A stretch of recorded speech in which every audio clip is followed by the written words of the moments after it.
وجہ یہ تھی کہ امرو کی جسامت اور طاقت کے ایسے ایسے قصے مشہور تھے جیسے وہ مافوق الفطرت طاقت کا مالک ہو۔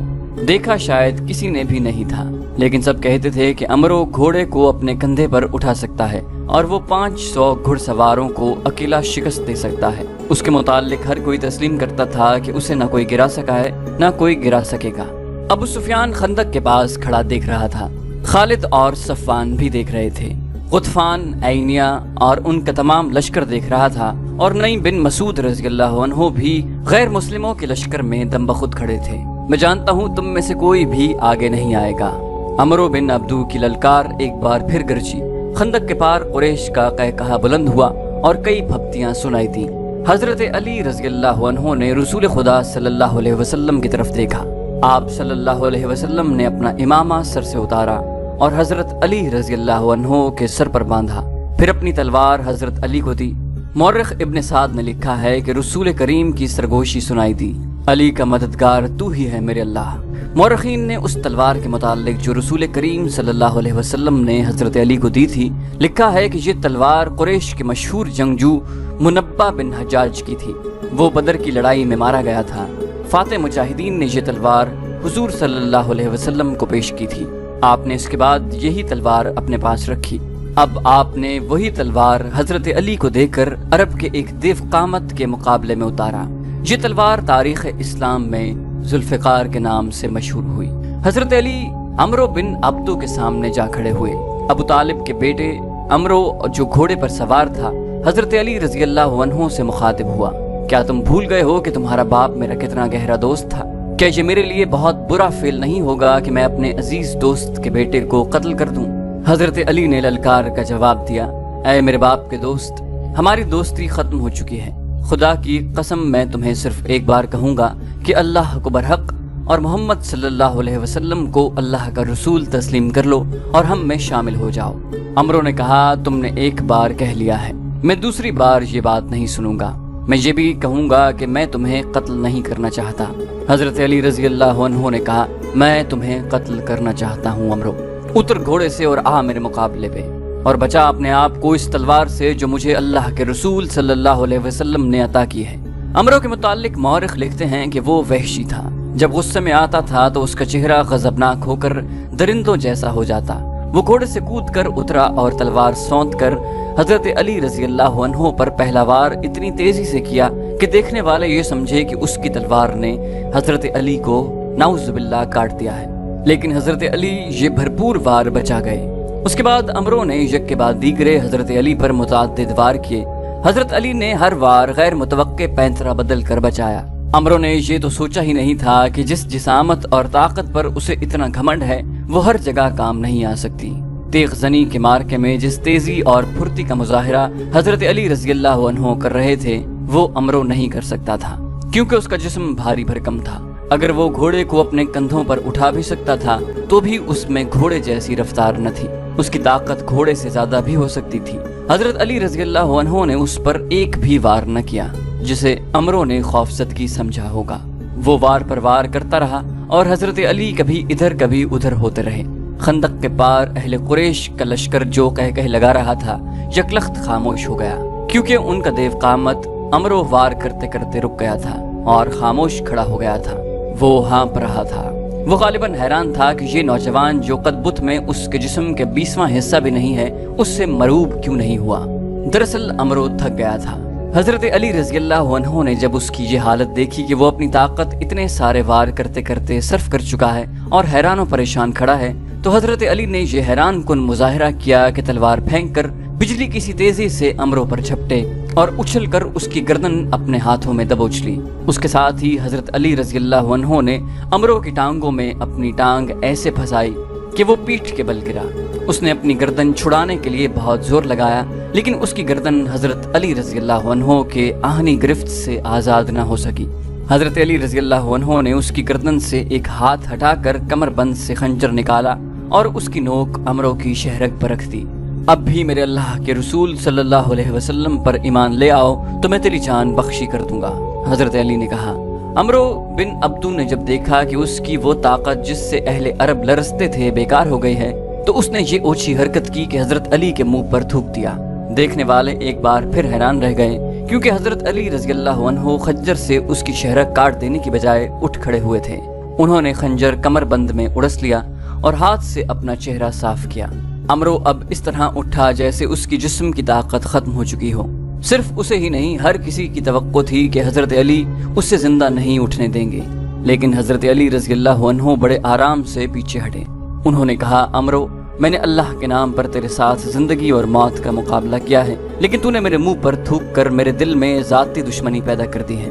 میں تجھے ذاتی دشمنی کی بنا پر قتل نہیں کروں گا، کہیں ایسا نہ ہو کہ میرے خدا کو میرا یہ انتقام اچھا نہ لگے۔ جا یہاں سے اپنی جان لے کر واپس چلا جا۔ عمرو شکست تسلیم کرنے والا آدمی نہیں تھا۔